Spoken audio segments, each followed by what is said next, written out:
దేశంలో ప్రసిద్ధ పర్యాటక క్రీడగా కయాకింగ్ పేరొందింది. తక్కువ వెడల్పు, కాస్త ఎక్కువ పొడవు ఉండే కయాక్ లేదా పడవను రెండు వైపులా ప్యాడ్స్ ఉన్న ఒక తెడ్డును ఉపయోగించి నీటిపై కదిలించడమే కయాకింగ్.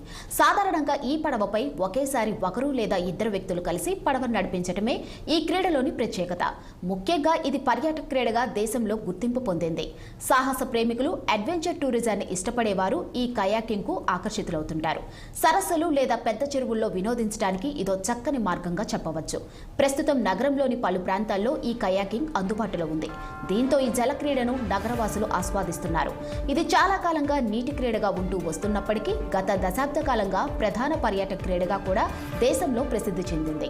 సాహస ప్రేమికులైన పర్యాటకుల్లో చాలా మంది ఈ కయాకింగ్ ను అనేక సార్లు ఎంజాయ్ చేసి ఉంటారు. అయితే నిన్న మొన్నటి వరకు దేశంలోనే ప్రధాన పర్యాటక ప్రాంతాలకు వెళ్లినప్పుడు మాత్రమే వారికి ఈ అవకాశం దక్కేది. ఇటీవల నగరంతో పాటు చుట్టుపక్కల ప్రాంతాల్లో కూడా కొన్ని చోట్ల కయాకింగ్ అందుబాటులోకి వచ్చింది. ఆయా చోట్ల ఇప్పటికే నగరవాసులు ఈ జలక్రీడను ఆస్వాదిస్తున్నారు. కోట్పల్లి అటవీ ప్రాంతంలో తెడ్డు చేతపట్టి జలాశయంలో నీటిని వెనక్కి నెట్టుకుంటూ ముందుకు సాగిపోతుంటే కయాకింగ్స్ ఈ అనుభూతి పొందాలంటే మాత్రం వికారాబాద్ జిల్లా కోట్పల్లి ప్రాజెక్టుకు పోవాల్సిందే. అటవీ ప్రాంతం మధ్యలో కనుచూపు మేరలో నీటి అలలపై తేలియాడే పడవలు కనువిందు చేస్తాయి.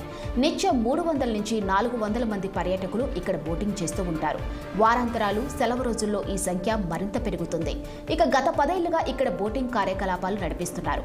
సుమారు 20 మంది లైఫ్ గార్డ్స్ అందుబాటులో ఉంటారు. లైఫ్ జాకెట్స్, ఇతర ప్రమాణాలు పాటిస్తూ ఉంటారు. ఒక్కరు ప్రయాణించే బోటుకు గంటకు 250 రూపాయల ఫీజు వసూలు చేస్తారు. ఇక ఇద్దరు ప్రయాణించే బోటుకు 400 రూపాయల వరకు వసూలు చేస్తారు. ఈ రిజర్వాయర్ ఉదయం 10 గంటల నుంచి సాయంత్రం 6 గంటల వరకు తెరిచి ఉంటుంది. ఆన్లైన్లోనూ బుకింగ్ చేసుకోవడానికి వివరాలు అందుబాటులో ఉంటాయి. ఇక వికారాబాద్ పర్యాటక రంగంలో కోట్పల్లి బోటింగ్ పాత్ర కీలకమనే చెప్పాలి. ప్రయాణం ఇలా నగరం నుంచి సుమారు 80 కిలోమీటర్ల దూరంలో ఈ ప్రాజెక్టు ఉంటుంది. ఇక హైదరాబాద్ నుంచి వికారాబాద్, తాండూరుకు ఆర్టీసీ బస్ సర్వీసులు ఉంటాయి. హైదరాబాద్, సికింద్రాబాద్, బేగంపేట్, లింగంపల్లి నుంచి రైలు సదుపాయం కూడా ఉంది. ఇక సొంత వాహనాల్లో వచ్చేవారు హైదరాబాద్, బీజాపూర్ జాతీయ రహదారి చేవెళ్ల మీదుగా రావచ్చు. ఇక దీంతో పాటు శంకరపల్లి మీదుగాను రావచ్చు. ఇక్కడకు వచ్చేవారు అనంతగిరి కొండల్లో కొలువైన శ్రీ అనంత పద్మనాభ స్వామి వారిని దర్శించుకుంటారు. అనంతగిరుల అందాలని ఆస్వాదిస్తారు. ఇక నగరంలోనూ పలు చోట్ల ఈ వాటర్ స్పోర్ట్స్ సంబంధించి నగరంలోని దుర్గం చెరువు కేంద్ర బిందువుగా మారింది. ఇక్కడ సూర్యాస్తమయ సమయాల్లో హుషారుగా సాగే కయాకింగ్ ఈవెంట్లో ఔత్సాహికులు పాల్గొనవచ్చు.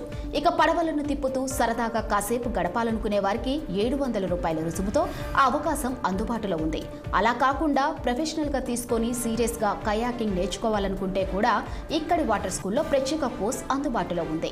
ఒక్క సోమవారం మినహా వారంలోని అన్ని రోజుల్లో ఈ క్రీడ అందుబాటులో ఉంటుంది.